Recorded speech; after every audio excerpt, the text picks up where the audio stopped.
Tennessee Governor Bill Lee's plan for health care was one of his biggest talking points during a State of the State address last night. He introduced a block grant proposal which would allow the state more power when deciding who is covered under TennCare and how much the state would pay for them. But several recipients on TennCare voiced their concerns last year that it could affect their coverage. Our Jake Chapman joins us in the studio with more. Well, Cindy, we spoke with Rosalie Howes in October during those public meetings here in Chattanooga and how the block grant could affect her 8-year-old son, Hyrum. He suffers seizures daily and his medication is expensive. Now, children with disabilities are covered under the Katie Beckett waiver, but she worries if the block grant is approved, children could lose coverage.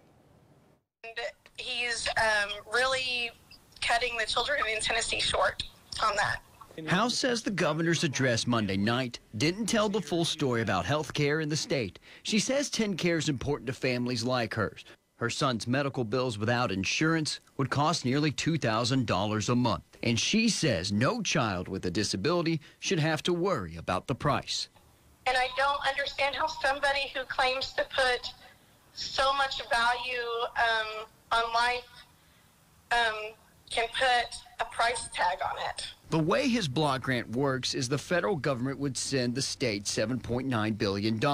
Then the state would decide how much and who is covered under TennCare. Howes says her son's medication is on the list that would not be provided for. So for them to have the flexibility without federal oversight to exclude those prescriptions is terrifying. Governor Lee assures Tennesseans his block grant will improve Medicaid and no one will lose coverage. I'm confident that what we've proposed will be good for Tennessee if it is accepted, and no Tennessean would be worse off if it is. Howes believes more can be done for TennCare and will continue to share her story.